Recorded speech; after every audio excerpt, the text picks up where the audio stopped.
মই এটাই কথাই কৈছো, কালি মই প্ৰথম কেমেৰা মুখামুখি হৈছো। প্ৰথম তেখেতৰ যেতিয়া দেহটো আহি পালেহি আমাৰ মাজত, মই ভাবিছো এটা পুণ্য আত্মা, এটা মহান আত্মা আমাৰ মাজৰ পৰা নাইকিয়া হৈ গ'ল। দৈহিকভাৱে নাথাকিলেও মানে তেওঁৰ আত্মাটো সদায় আমাৰ মাজত থাকিব, যুগ যুগ ধৰি। অসম যিমান দিনলৈকে জীয়াই থাকিব, মাটি যিমান দিনলৈ থাকিব, বায়ু যিমান দিন থাকিব, সিমান দিনলৈকে জুবিন গাৰ্গ আমাৰ মাজত জীয়াই থাকিব।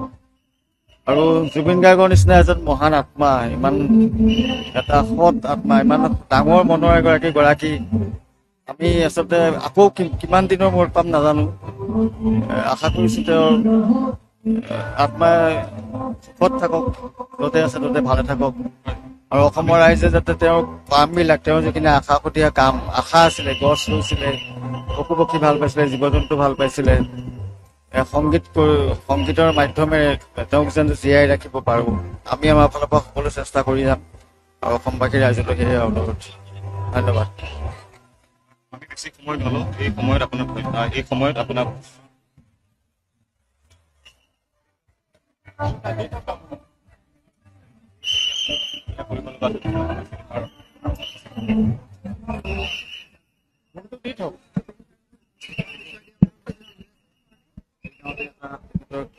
মানে গোটেই গানখিনি কালেকশ্যন এটা কৰিছিলে বিশাল কলিতা বুলি এজন ল'ৰাই।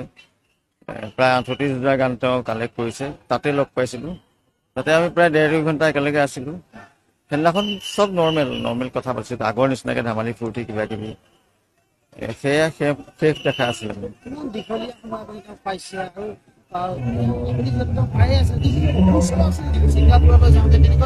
নাই, 16 তাৰিখে মই লগ পাওঁতে অসুস্থ নাই, সুস্থ আছে তেওঁ। মানে সেইবিলাক কথা মই আচলতে মিডিয়াত মানে ছচিয়েল মিডিয়াত চোৱাই নাই। 3 দিন প্ৰায় ফোন ৰিচিভো কৰা নাই ফোন, গতিকে মই বিশেষ কথা একো নাজানো। আৰু মই আচলতে সংগীতৰ লগতে জড়িত আছিলোঁ। জুবিন গাৰ্গৰ যিটো সংগীতৰ পাৰ্ট, সেইটোতে মই জড়িত আছিলোঁ। গতিকে সেইখিনি কথা, গোটেই কামখিনি হৈ যোৱাৰ পিছতহে চাম। আৰু এতিয়ালৈকে একো চোৱা নাই, গম পোৱা নাই।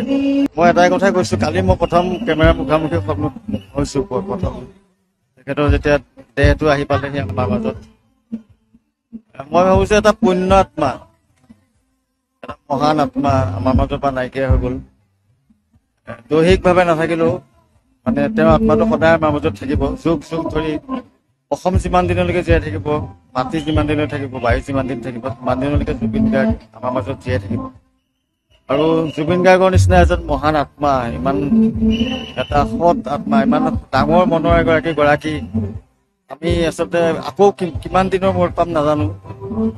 আশা কৰিছো তেওঁৰ আত্মাই সুখত থাকক, য'তে আছে ত'তে ভালে থাকক।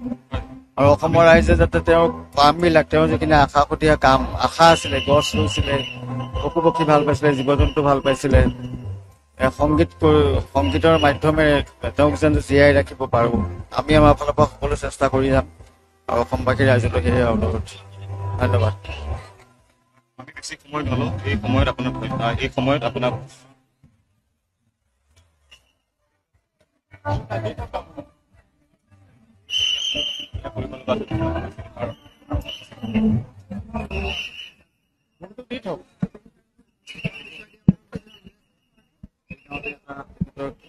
মানে গোটেই গানখিনি কালেকশ্যন এটা কৰিছিলে বিশাল কলিতা বুলি এজন ল'ৰাই। প্ৰায় 38,000 গান তেওঁ কালেক্ট কৰিছে। তাতে লগ পাইছিলোঁ। তাতে আমি প্ৰায় 1.5-2 ঘণ্টা একেলগে আছিলোঁ। সেইদিনাখন চব নৰ্মেল কথা পাতিছিলোঁ, আগৰ নিচিনাকৈ ধেমালি ফূৰ্তি কিবা কিবি। সেয়া শেষ দেখা আছিলে।